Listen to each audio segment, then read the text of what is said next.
റിയാദിൽ ഷിഫ മലയാളി സമാജം രാഷ്ട്രീയ സംവാദം സംഘടിപ്പിക്കുന്നു. വിവിധ രാഷ്ട്രീയ പാർട്ടികളെ പ്രതിനിധീകരിച്ച് 100ഓളം ആളുകൾ ചർച്ചയിൽ പങ്കെടുത്തു. വോട്ട് ആർക്ക് എന്തിന് എന്ന പേരിലാണ് ഷിഫ മലയാളി സമാജം രാഷ്ട്രീയ സംവാദം സംഘടിപ്പിച്ചത്. CPIM, കോൺഗ്രസ്, മുസ്ലിം ലീഗ്, BJP, ആം ആദ്മി തുടങ്ങിയ പാർട്ടികളുടെ ഗൾഫിലെ വക്താക്കൾ ചർച്ചയിൽ പങ്കെടുത്തു.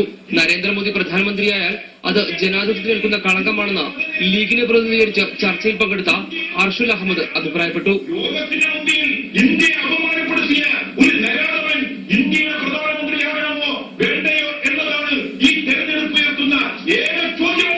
എന്നാൽ മുസ്ലിം വിരുദ്ധതയല്ല, വികസനമാണ് മോദിയുടെ മുദ്രാവാക്യമെന്ന് BJP നേതാവ് മറുപടി നൽകി.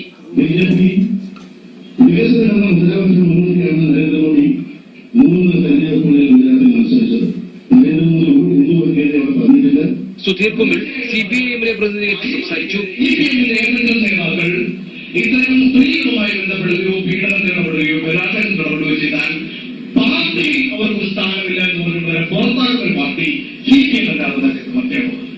അഴിമതിക്കെതിരെ ഇന്ത്യൻ ഏതെങ്കിലും ഒരു പാർട്ടിക്ക് ശബ്ദമുയർത്താൻ കഴിയുമെങ്കിൽ അത് കമ്മ്യൂണിസ്റ്റ് പാർട്ടി ഓഫ് ഇന്ത്യ മാർക്സിസ്റ്റിന് മാത്രമാണ്. കോൺഗ്രസും BJP-യും ഒരേപോലെ അഴിമതി നടത്തുകയാണെന്ന് ആം ആദ്മി നേതാവ് ആരോപിച്ചു. കോൺഗ്രസും BJP-യും അവിടെ ഒരുപോലെ നിന്നതുകൊണ്ടാണ് ആം ആദ്മി പാർട്ടി അവിടുത്തെ ഭരണത്തിൽ നിന്നും പുറത്തായത്.